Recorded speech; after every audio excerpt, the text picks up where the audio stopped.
Welcome back guys. तो आज का हमारा टॉपिक है वंपस वर्ल्ड प्रॉब्लम। तो आइए वंपस वर्ल्ड प्रॉब्लम को समझते हैं कि वंपस वर्ल्ड प्रॉब्लम होता क्या है। तो जो ये वंपस वर्ल्ड प्रॉब्लम है ये ड्राइव्ड है एक एंशिएंट गेम से जिसका नाम था हंट द वंपस। गेम लॉन्च हुआ था 1973 में।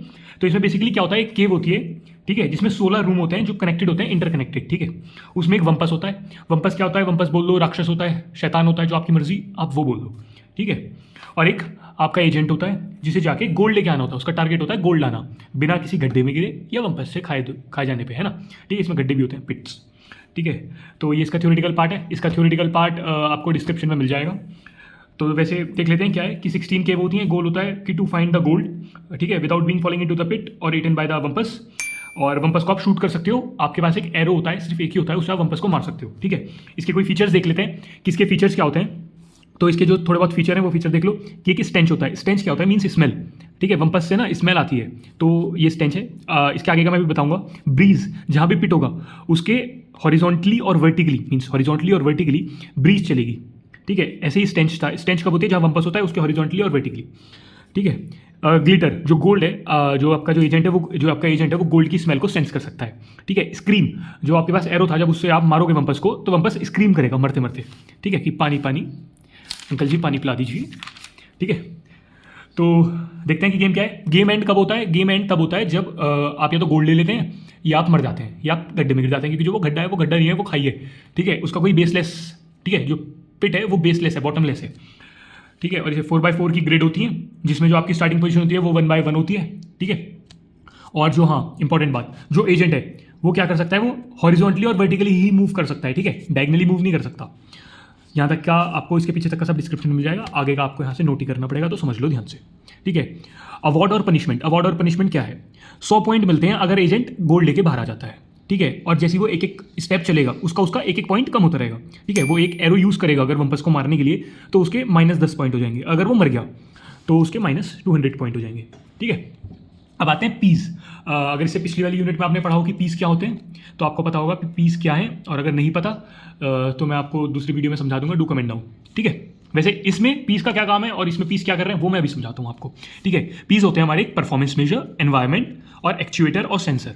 परफॉर्मेंस मेजर मतलब जो परफॉर्मेंस है कि क्या परफॉर्मेंस मेजर हो रही है, ठीक है, ये परफॉर्मेंस मेजर हो गया। जैसे इफ़ एजेंट केम आउट तो उसे 100 पॉइंट मिलेंगे, ठीक है। डाई हो गए तो 200 पॉइंट माइनस हो जाएंगे। और ये जो मैंने अभी यहाँ पे बताया अवार्ड और पनिशमेंट, वो इसके परफॉर्मेंस मेजर है। एनवायरमेंट क्या है कि किस एनवायरमेंट में वो डील कर रहा है, कि एक एम्प्टी रूम है, रूम जिसमें वंपस है, स्टेंच जहाँ से स्मेल आ रही है, ठीक है, ब्रीजी रूम है, ठीक है, रूम विद गोल्ड एरो, ये सारी चीज़ें। फिर एक्चुएटर।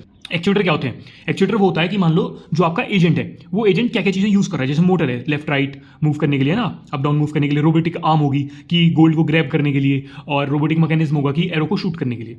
और फिर चलते हैं सेंसर क्या होते हैं। तो देखो सेंसर क्या होते हैं, सेंसर वो किस चीज़ से सेंस करेगा, कैमरे सेंस कर सकता है, ठीक है। वो ऑर्डर सेंस करेगा। ऑडियो सेंसर होते हैं, मैंने बताया था ना कि वो मारेगा अगर उसे तो एक ऑडियो आएगी, वो चिल्लाएगा पानी पानी, ठीक है, ऑडियो सेंसर। तो पीस ये है पहला पी, ठीक है। पीस में मतलब P stand for performance, E stand for environment, A stand for actuator, S stand for sensor. तो ये इसकी प्रॉपर्टी हो गई। आपको थ्योरी लिखनी मस्ट है तो ध्यान से देख लो, ठीक है। ये इसका डायग्राम है, बना बनाया डायग्राम इस तरह से। इसमें काम कैसे होता है वो मैं आपको भी यहाँ पे समझा दूंगा, ठीक है। और ये इसकी थ्योरी है कि हाउ इट्स वर्क। तो आप इसे एक बार ओवरव्यू ले लो, फिर जो आप समझोगे अभी उसे अपनी लैंग्वेज में लिख देना। इसे रटने की समझने की कोई ज़रूरत नहीं है, बस सुन लो, ठीक है। ये इसकी प्रॉपर्टीज़ जो मैंने बताई, ये रटने वाला टॉपिक है कि वो पार्शली ऑब्जर्वेबल होता है, ठीक है, डिटर्मिनिस्टिक होता है, ठीक है। पार्शली ऑब्जर्वेबल कैसे कि वो अपने सिर्फ पास वाले रूम का ही ऑब्जर्व कर सकता है। डिटर्मिनिस्टिक ऐसे कि उसे आउटकम पता है फिर भी वो जा रहा है। सिक्वेंशियल की सीक्वेंस वाइज चलेगा। स्टैटिक की वंपस मूव नहीं कर सकता, गोल्ड मूव नहीं कर सकता, इसलिए स्टैटिक। डिस्क्रीट इसलिए कि जो एनवायरमेंट है वो डिस्क्रीट है, ठीक है। वन एजेंट इसलिए कि क्योंकि एजेंट ही इसमें समझने जितना था इतना ही था, मतलब जो थ्योरेटिकल पार्ट था। अब ये काम कैसे करता है वो मैं आपको अभी बता देता हूँ। देखो मानो इसे ऐसे आप नंबरिंग दे देना, ठीक है, 1 1 1 2 1 3 1 4, इस तरह से आपने नंबरिंग दे दी। ये आपका एजेंट ऐसे है, मैंने बताया था कि जो आपका एजेंट है वो वर्टिकली और हॉरिजॉन्टली मूव कर सकता है, ठीक है। तो जो ये आपका एजेंट है, ये एजेंट पहले यहाँ से यहाँ पे जाएगा। यहाँ पे जब वो जाएगा तो उसे ब्रीज फील होगी। ब्रीज फील होगी तो उसका मतलब क्या है कि अगर उसे ब्रीज फील हो रही है तो ब्रीज कहाँ पे होती है, जहाँ पे पिट होता है उसके हॉरिजॉन्टली और वर्टिकली होती है, ठीक है। तो यहाँ पे ब्रीज आएगी तो उसे लगेगा कि या तो यहाँ पे पिट है या तो इस जगह पिट है।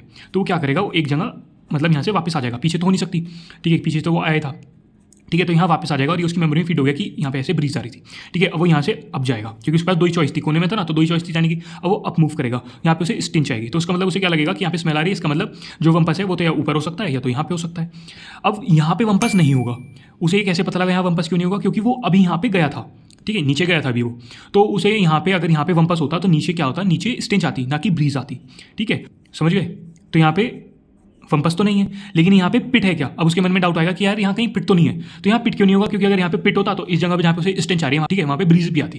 तो ब्रीज नहीं आ रही, इसलिए वो यहाँ पे था इस वक्त, यहाँ से यहाँ पे मूव करा। जब वो यहाँ पे आया तो अब वो यहाँ पे जा सकता है या यहाँ पे जा सकता है। तो लेट करो कि वो यहाँ से यहाँ पे गया, जब वो यहाँ से यहाँ गया तो उसे फिर ब्रीज आई, इसका मतलब पिट ऊपर हो सकता है नीचे हो सकता है।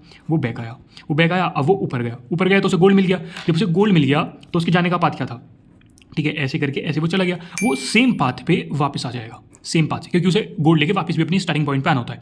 तो ये इसका सिंबल है। इसे आप लिखोगे कैसे, तो एक बार देख लो कि हाउ द एजेंट मूव, क्या कि उसने स्टार्ट करा 1.1, ठीक है, 1.1 से, ठीक है, और वो राइट में गया, पहले राइट में गया 1.2 से, he feel the breeze, so there is a chance of pit, so वो वापस आ गया, ठीक है। और उसके बाद दो चॉइस थी कि वो 2.2 पे जा सकता है या वो 1.3 पे जा सकता है, ठीक है। So he came back at 1.1, now he go up at 2.1, he feel stench, that mean the wumpus at 3.1 और 2.2, समझ में आया, 3.1 और 2.2। इसी तरह से इसे आप अपनी लैंग्वेज में बना सकते हो। थैंक्स फॉर वॉचिंग, और अगर इसमें कुछ डाउट रह गया हो तो डू कमेंट डाउन।